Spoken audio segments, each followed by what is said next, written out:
السلام عليكم، عاملين ايه؟ يا رب تكونوا بخير. النهارده ان شاء الله هعمل معاكم مقرمشات الافران او شيبس الافران زي ما بيقول عليها. هعملها معاكم بطريقه بسيطه جدا وسهله، وان شاء الله مقاديرها كلها موجوده عندكم في البيت. هتشوفوا كمان هنطلعها ازاي باللون الجميل ده، وازاي بالقرمشه الحلوه دي. كمان تقدروا بقى ان انتوا تاكلوها كده جنب كوبايه شاي، تاكلوها مع جبنه. بجد طعمها تحفه، وان شاء الله هيعجبكم قوي. بقى نشوف المقادير، بس الاول ما تنسوش اللايك. يلا انزلوا اعملوا لايك وسبسكرايب وفعلوا الجرس. هنقول بقى بسم الله. اول حاجه معايا كوبايتين ونص من الدقيق.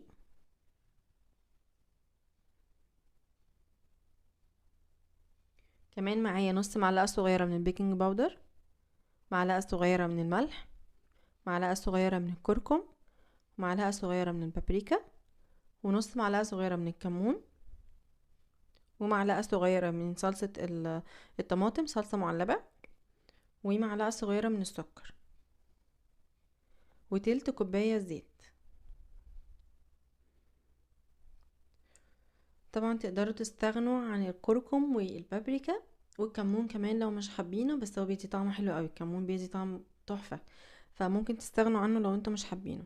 ممكن تستخدموا صلصة بس، او تستخدموا بابريكا وكركم بس. فيعني ده اختياري براحتكم خالص، هو ده لون ونكهة. بس عشان يديكوا لون حلو، انصحكم بالكركم والبابريكا، بيدوا لون تحفة.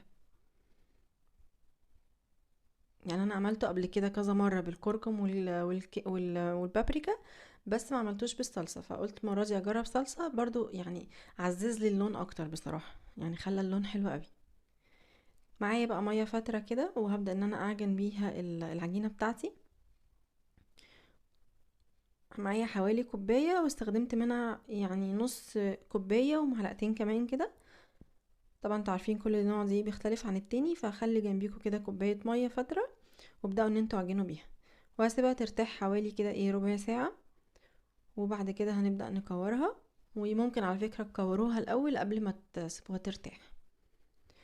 أنا عملت حوالي 8 كور علشان تطلع معاكي كده ايه المثلث بتاع الشيبسي، جميل كده ومش كبير، يعني زي ما بنجيبه كده من المخابز. ف يعني حاولوا تخلوها ايه كور مش كبيرة قوي، عشان ما تغلبكوش كمان في الفرد وتقطيع المثلثات، تبقى شكلها منسق وحلو.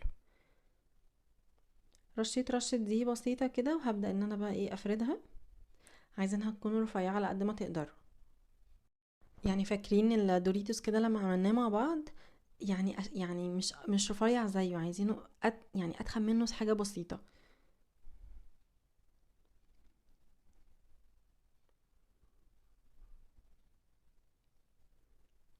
هفردها كده بالشكل ده على قد ما تقدروا، خلوها على شكل كده ايه مدور، عشان لما نقسمها دلوقتي تبقى معانا مظبوطة.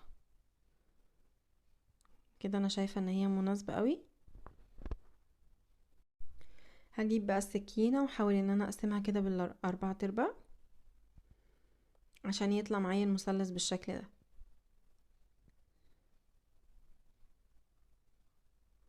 الحجم ده مناسب جدا، والسمك ده كمان مناسب جدا، فحاولوا تظبطوها على كده، هيطلع معاكم مظبوط. معايا بقى الصاج بتاعي، انا حاطه فيه ورقه من الزبده ودهنته كده، مسحته بالزيت مسحه بسيطه. او صينيه، اي صينيه عندكم عايزه بتدخلوها الفرن وتحطوا فيها زيت وبس كده. طبعا انا شغلت الفرن قبل، يعني اول ما بدات اشتغل كده، على درجه حراره 160 علشان يسخن معايا. واول ما هبدا بقى ان انا احطها في الفرن هشغل المروحه. يفضل طبعا لو في مروحه في الفرن يبقى تشغلوا المروحه، هيكون افضل كتير. هوريكم كمان واحده تانية.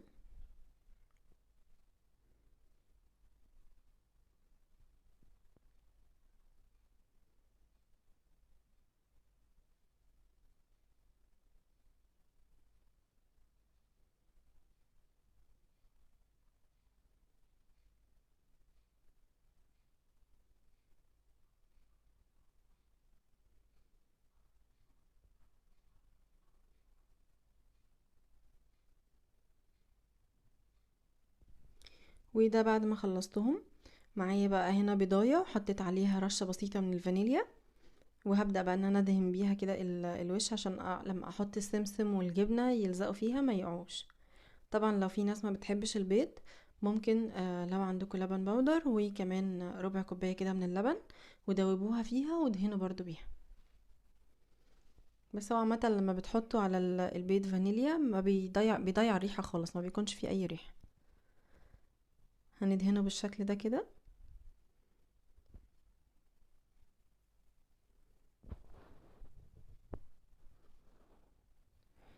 هنحط بقى عندكم كمون حصى هيبقى حلو جدا، سمسم، حبة بركة، كمان جبنة، وهعملها كمان معاكم بالجبنة الرومي والزعتر.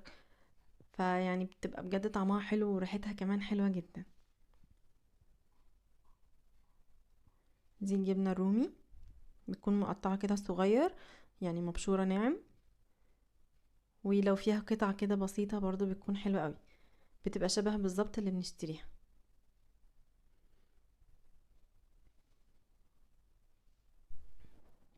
هضيف كمان حبة البركة. طبعا انتوا عارفين قد ايه حبة البركة مفيدة جدا، وكمان طعمها بيكون حلو قوي في المعجنات، فحاولوا كده ان انتوا تكتروا منها كتير. كمان انا عملتها معاكم في بسكوت اليانسون، حطيتها جوه البسكوت، فلو في حد مش بيحبها خصوصا ولادكم مش هيحسوا بيها خالص، بس هيستفادوا من الفايدة بتاعتها. هحط كمان سمسم. ده سمسم مش متحمص، طالما هتدخلوه الفرن وهيكون باين كده فخلوه مش متحمص علشان ما يتحرقش معاكم. كمان معايا صينية تانية كده برضو دهنتها بالبيض، وهنا بقى هضيف زعتر مع الجبنة رومي. عايزة اقول لكم الميكس ده بيكون طعمه حلو جدا، حتى انا زودت منه شوية.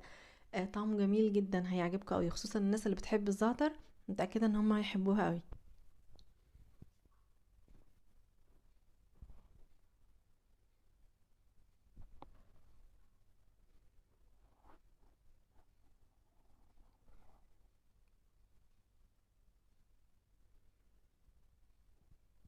طبعا انا شغلت الفرن بقى على درجة حرارة 160 زي ما قلت لكم، وهنبدأ ان احنا ندخلها، مش هتكمل معاكم اكتر من 12 دقيقة. ما تشغلوش الشواية عليها، يعني خلوا الفرن بس، ولو في مروحة شغلوها، وهيطلع معاكم بالشكل الجميل ده. حاولوا بس ان انتوا ما تسيبوهوش عشان ما يتحرقش وياخد لون زيادة عن كده. هو اللون ده مناسب جدا وطعمه حلو، لان لو خد زيادة عن كده ممكن شوية يمرر. شفتوا قد ايه بقى الوصفة بسيطة وسهلة. كمان عايزة اوريهولكوا بقى كده شكله عامل ازاي، وعايزة اوريكوا السوا بتاعه من الظهر بتاعه. بصوا عامل ازاي، خفيف كده ومقرمش ولذيذ، وبعدين مش ناشف على السنان، يعني مش اللي هو مقرمش فيوجع السنان، لا خالص، يعني بيتكسر كده بسهولة، وطعمه حلو قوي مع كوباية شاي بقى كده، يعني حاجة تحفة. يكون الفيديو عجبكم، تجربوا الوصفة دي وتقولوا لي رأيكم فيها ايه، وان شاء الله كل المقادير هتلاقوها في البيت، يعني جربوها كده بقى على طول. ما تنسوش بقى تعملوا لي لايك وسبسكرايب لو لسه ما عملتوليش، وتفعلوا الجرس علشان يوصلكوا الفيديوهات بتاعتي الجديدة.